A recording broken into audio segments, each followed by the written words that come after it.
Le retour de McGregor en avril, ça se confirme.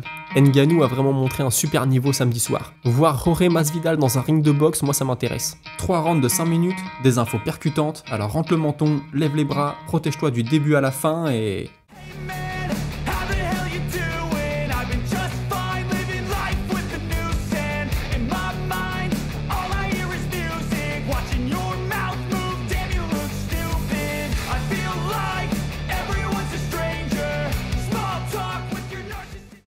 On est le lundi 30 octobre 2023 et c'est le moment MMA.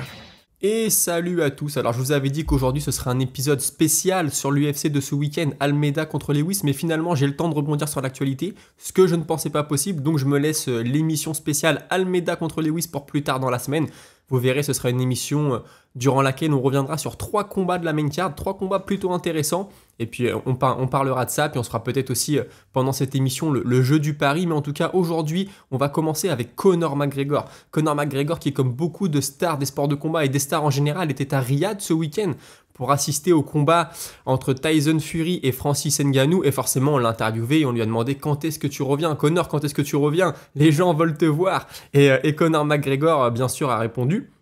Alors voilà, il explique que c'est très compliqué pour lui, il a vraiment envie de recombattre, là il a soumis des tests à l'USADA, je crois qu'il a donné 3 échantillons si je dis pas de bêtises, mais il dit ouais c'est compliqué, moi je veux revenir le plus vite possible. Alors il a parlé du mois d'avril forcément avec l'UFC 300, il a pas nommé l'UFC 300 mais il a parlé du mois d'avril, vous vous en souvenez, Chandler en avait déjà parlé il y a un petit moment, il dit oui, au mois de mars il y aura certainement une Fight Night en Arabie Saoudite, bah mars c'est avant avril, mais bon... Voilà, il explique aussi que c'est compliqué, hein. Il est sur 2 défaites, il est sur une blessure. Il dit moi ça fait quasiment 3 ans que j'ai plus le mode de vie que j'avais avant. Voilà, il fait allusion à avant c'était les camps d'entraînement, les combats, les camps d'entraînement, les combats. Il dit maintenant je peux plus faire ça. C'est un grand chamboulement. Il dit ouais tu sais Alex Volkanovski il a dit que c'était compliqué pour lui quand il n'était pas en camp d'entraînement. Et ben moi je comprends exactement ce qu'il dit. Et puis voilà, alors est-ce qu'il a surjoué, est-ce qu'il a pas surjoué, je sais pas, mais il avait l'air vraiment affecté par le fait de ne pas avoir de date de combat encore, pas d'adversaire. Il a dit moi je n'ai jamais refusé personne, si j'étais un boxeur on m'aurait tout de suite mis en haut de l'affiche, on m'aurait tout de suite donné un combat pour le titre, mais l'UFC c'est différent, il y a une file d'attente, bah écoutez moi je vais me plier à la file d'attente, et puis on lui demande ouais, qui sera le prochain, et puis il dit oui c'est vrai que Chandler est bien placé, mais je ne suis fermé à rien. Alors écoutez, McGregor dans son reportage sur Netflix qui est sorti il y a quelques mois, il disait la même chose, il disait que lui il voulait combattre mais qu'on lui donnait pas de combat. Écoutez, moi je sais pas trop en quoi en penser, franchement quand moi Conor McGregor me dit qu'il veut combattre, avant sa blessure, tout ça, je vois pas pourquoi l'UFC aurait pas voulu le faire combattre alors que c'est la poule aux œufs d'or, quand il combat ça engrange énormément d'argent, tout le monde veut le combattre. Bah écoutez, je sais pas s'il y a une petite partie de poker menteur avec l'UFC qui s'est enclenchée, mais en tout cas, le mois d'avril a l'air de se préciser petit à petit, alors sûrement l'UFC 300.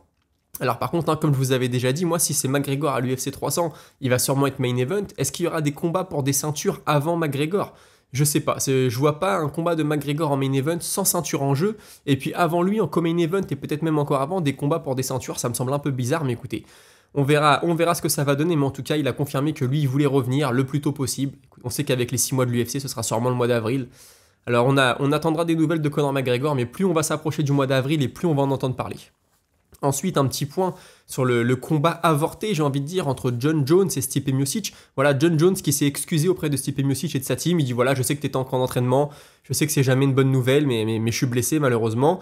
Il dit aussi que lui, il veut toujours ce combat contre Stipe Miocic plus tard dans l'année. Il dit c'est vraiment mon objectif. Alors le Dana White s'en est mêlé et il explique, il confirme en tout cas que Aspinall contre Pavlovich, le vainqueur de ce combat-là devra attendre le combat entre Jones et Miocic pour savoir ce qu'on fait. Ce seront toujours des champions intérim. Il y aura apparemment pas de combat pour la ceinture undisputed, comme on dit, la ceinture des champions poids lourds incontestés. Dana White, non, il veut que Jon Jones et Miocic s'affrontent et ensuite on verra ce qu'on fait. Alors si les deux prennent leur retraite, je sais pas, mais forcément il en a parlé de ça aussi, Dana White. Il dit oui, pour être le champion, tu dois battre tout le monde, et il espère que le vainqueur du combat Jon Jones-Stipe Miocic restera un peu dans la catégorie pour affronter les contenders. Alors écoutez, si c'est le cas, j'espère qu'il affrontera au moins le vainqueur de Pavlovich contre Aspinall, parce que sinon ça aura vraiment été une ceinture intérim en chocolat, comme on dit, un combat pour rien, en tout cas un combat pour les fans, mais un combat loin de la ceinture finalement.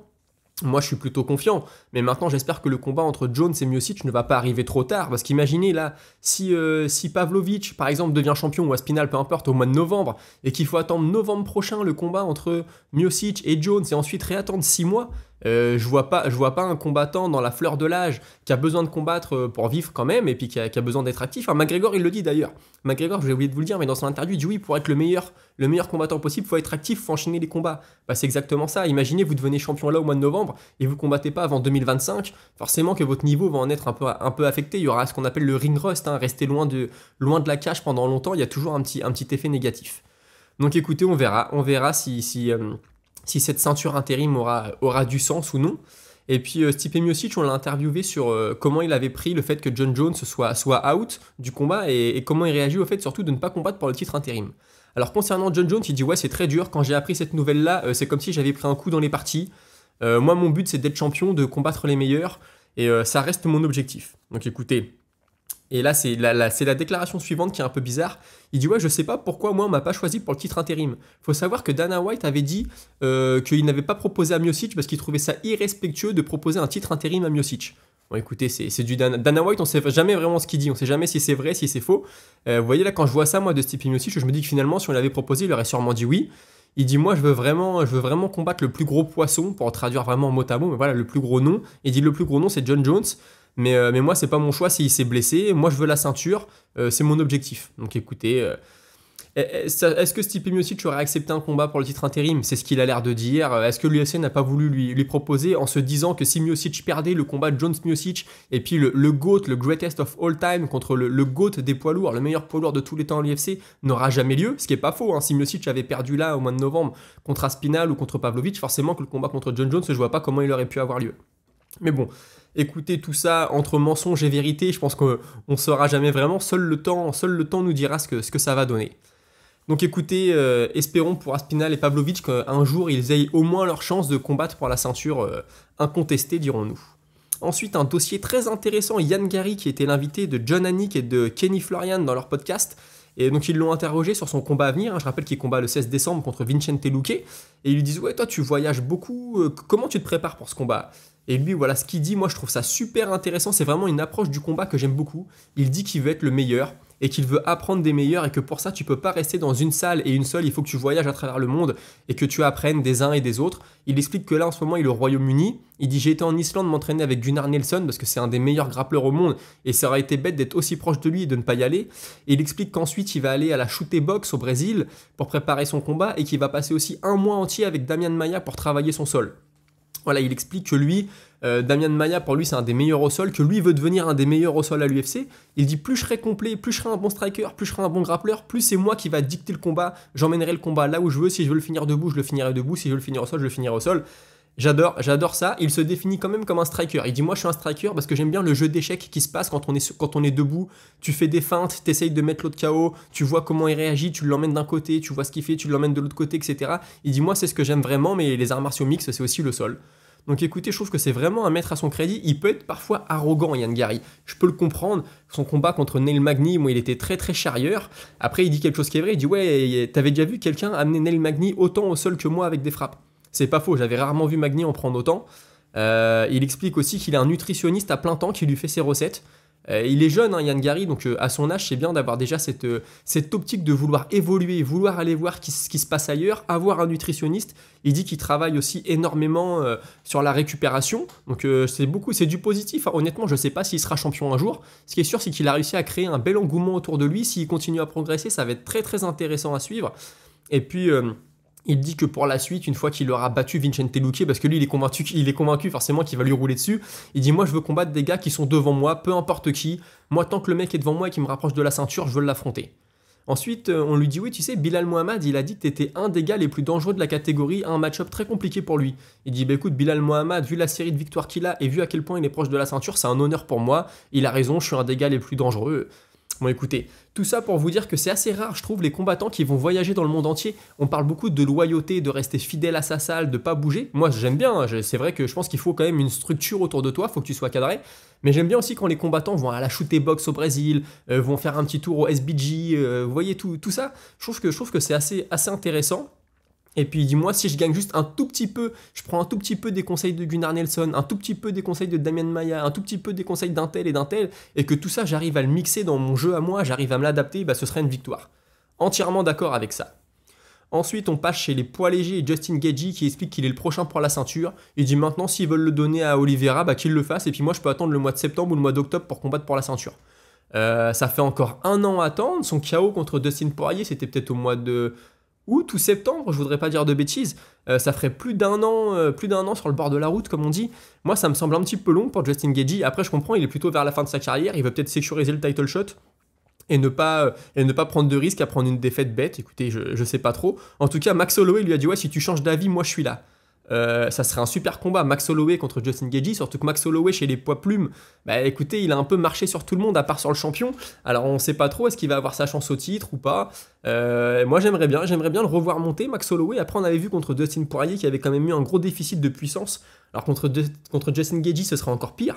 Mais s'il fait une belle montée de poids, s'il prend le temps, s'il se dit, je sais pas, peut-être pour le mois de juillet, l'International Fight Week du mois de juillet, ils peuvent peut-être se faire ça. Hein. Si c'est pour l'UFC 300, je pense que c'est peut-être un peu tôt pour Max Holloway. Après, je sais pas, il est peut-être déjà en train de s'entraîner pour monter en poids léger, je sais pas du tout. Mais en tout cas, s'il commence le processus maintenant, au mois d'avril, j'ai peur que ce soit un peu juste. Après, je dis pas que Max Holloway ne peut pas battre Justin Gaethje, hein, c'est pas ce que je dis du tout. Mais j'aimerais voir le combat vraiment dans les meilleures conditions et je pense que ça demande un petit peu de temps à Max Holloway pour monter et bien se préparer. Par contre, lui, Justin Gaethje, il avait pas l'air enchanté. Il dit à Max Holloway, je le connais pas, mais je l'aime bien, je me vois pas lui mettre des coups de poing dans la figure. Mais bon, maintenant, si j'ai pas le choix et puis que c'est ce que l'UFC me demande de faire, je vais le faire. Honnêtement, ce serait un super combat, je serais très content de voir ça. Il y aurait la puissance de frappe de Gaethje d'un côté, la longévité de Max Holloway, le volume de coups. Max Holloway met beaucoup de coups, même si on n'a pas l'impression que c'est celui qui frappe le plus fort. Il a quand même quelques KO à son actif. Donc écoutez, encore une fois, le temps nous dira si ce combat aura lieu ou non. Écoutez, je parle de MMA depuis un petit moment, quasiment un peu plus de 10 minutes maintenant. Je vous propose de prendre une respiration et de passer à la minute box.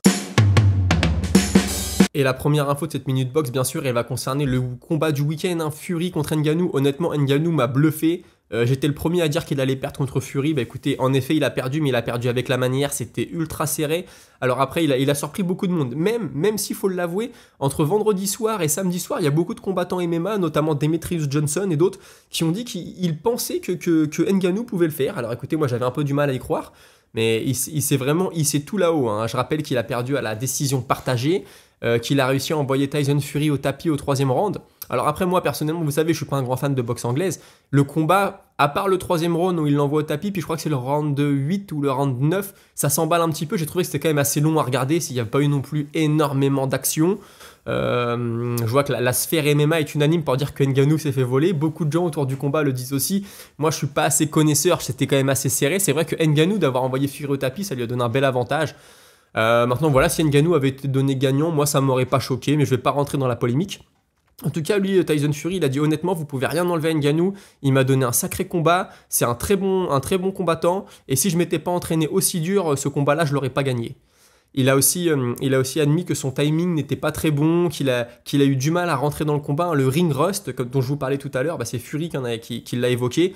Ça fait un petit moment que j'avais pas combattu et je pense que ça m'a joué des tours. C'est fort possible, mais je pense qu'il voyait pas un Ngannou à un tel niveau non plus. Ngannou d'ailleurs, lui qui a dit maintenant je sais que je peux le faire, je sais que je peux combattre dans le ring et être bon. Il y a un nouveau loup dans la maison. Et il a entièrement raison. Alors il paraît que Ngannou va très sûrement être classé dans le top 10 mondial de boxe anglaise. Mais en même temps, après un combat comme ça contre Fury, honnêtement, qu'il soit dans le top 10, moi ça ne me choque pas du tout.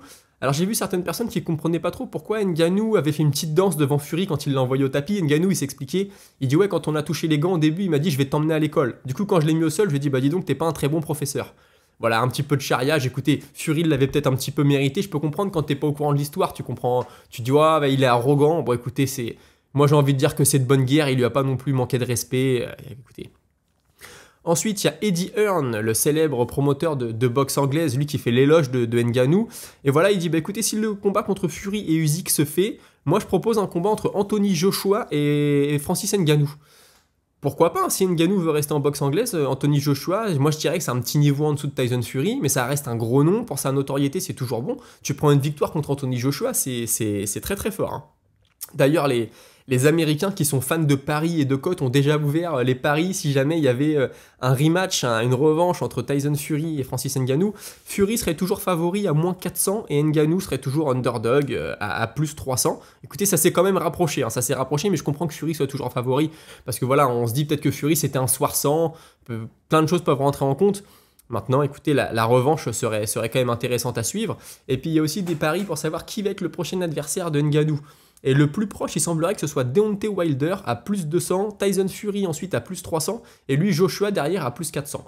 Donc écoutez, si Eddie Hearn a déjà parlé d'Anthony Joshua, c'est peut-être qu'il a entendu des choses, je ne sais pas, mais rappelons quand même que Ngannou, son but c'est d'aller combattre au PFL en MMA. Alors, est-ce qu'il va faire un seul combat au PFL? Est-ce qu'il va en faire plusieurs? Est-ce qu'il va rester? Je sais pas du tout, j'ai pas les secrets du deal forcément, mais en tout cas, faire une telle performance en boxe anglaise, croyez-moi qu'il s'est ouvert des portes. Maintenant, on reste dans la boxe anglaise, on reste à Riyad, et surtout on reste dans cette soirée magnifique de boxe anglaise qui a eu lieu avec Tyson, mais Mike Tyson cette fois-ci, qui s'est un peu chauffé, je dirais, avec le père de Tyson Fury. Et puis le père de Tyson Fury, il a dit ouais, pourquoi pas faire un combat tous les deux. Bon voilà, c'était pour le show. Mais un peu plus tard, Mike Tyson, il a dit ouais, vous savez, moi, refaire un combat d'exhibition, si l'argent est là, pourquoi pas. Bah, honnêtement, il a raison, Mike Tyson. Hein. Il a raison s'il peut se faire un billet puis prendre un mec comme lui qui est un cinquantenaire, on va dire. Un combat, voilà, faut pas forcément. Il va pas revenir et puis affronter Tyson Fury. Mais moi, je suis sûr que s'il combattait Mike Tyson, il y a beaucoup de gens qui se connecteraient devant leur télé pour regarder. Donc pourquoi pas se faire de l'argent de ce côté-là.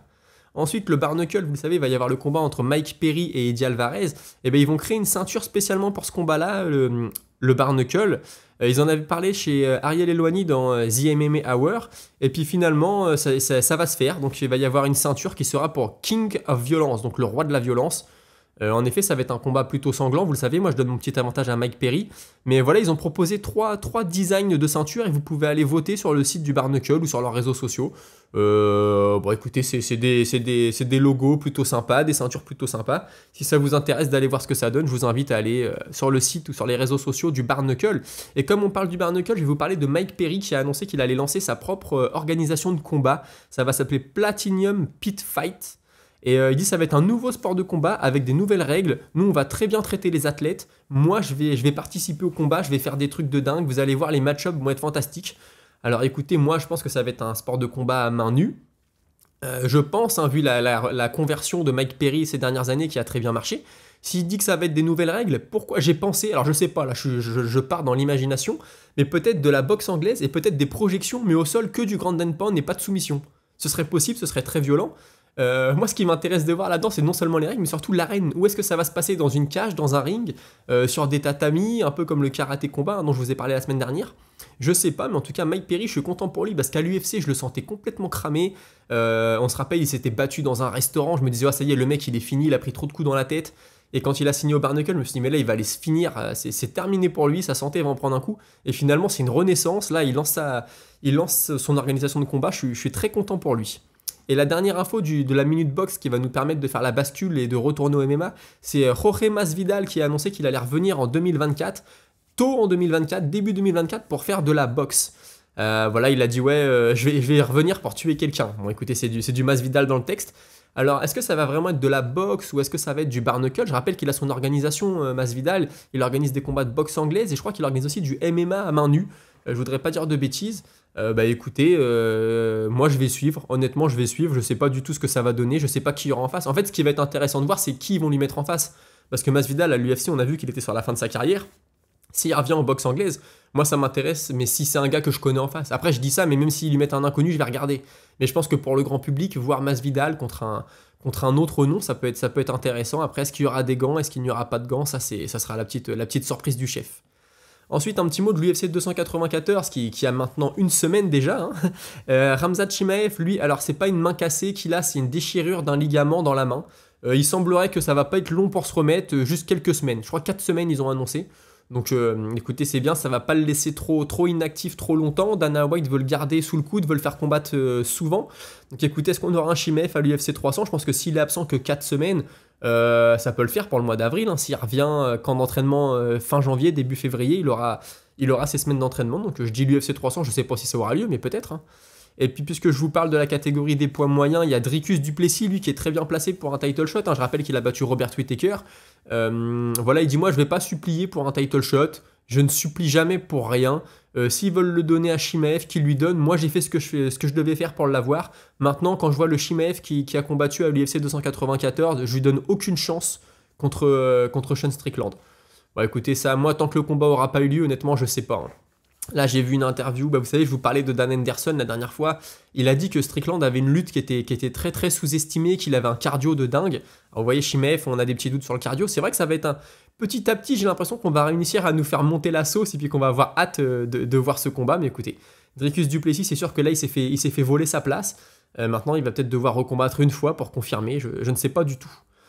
Ensuite, on a Khabib Nurmagomedov. J'ai vu passer, alors je sais pas si c'est une interview récente ou une interview qui a quelques années, mais il parlait de Sergei Pavlovich. On lui dit, ouais, tu t'es entraîné avec lui à Eagles MMA, c'était leur salle au Daghestan, et tu t'es aussi entraîné avec lui à l'American Kickboxing Academy, quand vous étiez aux États-Unis. Et Khabib, il dit, ouais, franchement, il était jeune à l'époque, mais je peux vous dire qu'il est très très puissant. On dit que Francis Ngannou frappe fort, mais lui, il est pas loin derrière, et surtout, il a une très bonne lutte. Donc écoutez, la lutte de Pavlovich, si Khabib le dit, je pense que c'est vrai, parce que Khabib il sait de quoi il parle. Après maintenant, est-ce qu'ils sont un petit peu amis, qu'il veut lui faire un petit peu sa promo, pourquoi pas. Mais c'est intéressant d'avoir son point de vue. Adesanya qui était aussi présent à Riyad pour voir le combat, vous avez vu, il a marché avec Ngannou jusqu'au ring, il a fait l'entrée avec Ousmane, tout ça. On lui a demandé quand est-ce qu'il comptait revenir, alors il a dit 2027. Mais honnêtement, moi j'ai vu la vidéo, ça avait plutôt l'air d'une blague, ça avait plutôt l'air d'une façon de dire, écoutez... Arrêtez de me poser la question, je vous dis 2027, comme ça vous n'allez pas venir me revoir avant. C'est possible, franchement c'est possible qu'il ait dit ça en étant un petit peu lassé, je sais pas, moi 2027, vraiment si c'est ça, ça va être trop long. Là on est en 2023, ça fait 4 ans, vous imaginez 4 ans loin de la cage. Est-ce qu'il va continuer à s'entraîner dur s'il est loin de la cage? Je pense pas, il sera plus tout jeune à ce moment-là. Moi je pense vraiment qu'il a dit ça pour dire laissez-moi tranquille 2027, pour répondre à un truc qui a un peu rien à voir. Et puis c'est marrant parce qu'il y a Alex Pereira qui a mis une vidéo de boxe anglaise sur Instagram et puis il dit oui, peut-être que je vais faire un combat de boxe en 2027. Alors je sais pas si ça a un lien avec Adesanya, mais ça m'a fait rire. Parce que vous savez, il y a toujours cette blague de dire ouais, Adesanya il était bon au Glory, on lui a mis Pereira, il lui a volé sa célébrité, il est parti au MMA, il était bon, Pereira est venu, il l'a pourri. Il y avait même des photos qui tournaient sur les réseaux d'Adesanya qui joue au golf et Pereira qui arrive avec un caddie de golf, ça me faisait rire. Et là le fait qu'ils disent ouais, je vais aller faire de la boxe anglaise en 2027, est-ce que c'est par rapport à Adesanya? Je pense que la date n'est pas choisie par hasard, ça m'a fait sourire. Écoutez, on aura fait le tour de l'actu pour aujourd'hui, on passe à la minute auditeur. Et on commence avec Lucas Chabot qui me dit qu'il a vraiment du mal à voir Benoît Saint-Denis perdre. C'est pour faire, il fait allusion à ma vidéo de vendredi sur Matt Frévola, l'adversaire de Benoît Saint-Denis. Il me dit ouais, regarde, contre Elisiou, il a pris beaucoup de coups, c'était pas sa catégorie. Elisiou était dopé et pourtant il a tenu, il a même réussi à bien revenir dans le combat. Je sais que tout est possible dans le MMA, mais j'ai du mal à voir Benoît Saint-Denis perdre contre Frévola. Ouais, c'est vrai que moi aussi je donne un petit avantage à Benoît Saint-Denis. Après le menton, tu sais jamais quand ça va te lâcher, malheureusement, ça lâche du jour au lendemain, mais je suis d'accord avec toi, ce qu'il a pris face à Elisiou, il a dû y laisser quelques points de vie, il avait bien tenu, on va dire qu'on peut être confiant. On sait que le menton est là, maintenant faut pas que ça lâche. Ensuite, il y a Jean Bonnier, excusez-moi, qui me dit qu'il attend énormément le combat de Benoît Saint-Denis qui est en train de devenir une star. Ouais, surtout en France. Aux États-Unis, je pense qu'il faut attendre encore un peu. Par contre, les fans de sport de combat, les fans de l'UFC qui regardent tous les week-ends, je pense que le nom de Benoît Saint-Denis, là, ils l'ont bien dans un coin de leur tête. Ils savent que c'est un mec très violent. Et il me dit, comme à chaque fois, c'est le moment où il ne faut pas perdre et il faut impressionner tout le monde. C'est vrai que c'est jamais le bon moment pour perdre, tu me diras, mais perdre quand tu es aux portes du top 15, là il a un combat je pense de rentrer dans le top 15, quand tu perds là tu te fais refouler, après tu es peut-être à 1 ou 2 combats d'y revenir, donc ça veut dire peut-être potentiellement 1 an, puis ensuite il faut confirmer, je suis d'accord, quand tu perds alors que tu es dans la course au titre, bon, si tu es à 2 combats de recombattre pour le titre ça va, mais quand tu es déjà hors du top 15, là c'est assez compliqué. Ensuite, il y a Patrick qui me dit que ce qui restera un manque dans la carrière de John Jones, c'est d'avoir évité le combat contre Francis Ngannou. Je suis entièrement d'accord. Ngannou était au top, Jones revenait, ça aurait fait un super combat. On aurait vu Ngannou sûrement tester avec de la lutte. On aurait vu John Jones affronter le plus gros frappeur qu'il n'ait jamais eu en face de lui. Je pense que je peux dire ça sans dire trop de bêtises. Donc ouais, il me dit aussi que Cyril Gane, il a déjà échoué 2 fois à la ceinture. C'est rare d'avoir vu des combattants avoir une 3e chance. Je suis d'accord, j'ai pas les chiffres en tête, mais quand tu as déjà échoué 2 fois, je pense que l'UFC peut le faire un peu galérer pour réavoir sa chance. Peut-être lui mettre des combats chiants, peut-être te prendre un Curtis Blade, qui a un style qui ne va pas du tout avec ce que fait habituellement Gane. Blade, c'est un bon lutteur, on sait que Gane, c'est un peu son point faible, même s'il travaille dessus, ça va être compliqué de rattraper toutes les lacunes contre un mec comme Blade qui lutte depuis qu'il est gosse. Donc pas facile. Et puis même si je pense qu'il peut l'avoir, mais après si admettons on lui met Curtis Blade, ensuite on lui met le perdant du combat Aspinal-Pavlovich, pareil c'est un combat très très compliqué. Je pense que la route va être semée d'embûches, mais je pense qu'on verra peut-être encore Gane combattre pour la ceinture. Écoute, c'est vrai comme tu le dis, c'est le flou dans la catégorie, je suis entièrement d'accord avec toi. Écoutez, on arrive à la fin de cet épisode, hein. Vous voyez, je comptais pas faire d'épisode sur l'actualité aujourd'hui, finalement on aura fait quand même un peu plus de 20 minutes. L'épisode sur les combats du week-end, ça va être demain ou mercredi, je sais pas honnêtement. Tant que je peux rebondir sur l'actu, je le fais, mais je sais déjà que cette semaine, il y a un jour où ça va être compliqué. Hein. Vous le savez, c'est les vacances, il y a des jours fériés. On a un peu plus d'impératifs familiaux, j'ai envie de dire. Donc écoutez, c'était un plaisir d'avoir fait l'épisode. N'hésitez pas à commenter, à vous abonner. Merci à tous vos commentaires, à tous vos abonnements. On s'approche des 500 abonnés, c'est super cool. Et moi, je vous réponds dans les commentaires à chaque fois. Et dans l'émission, j'en rajoute une petite couche s'il y a besoin. À demain, 17h. Salut!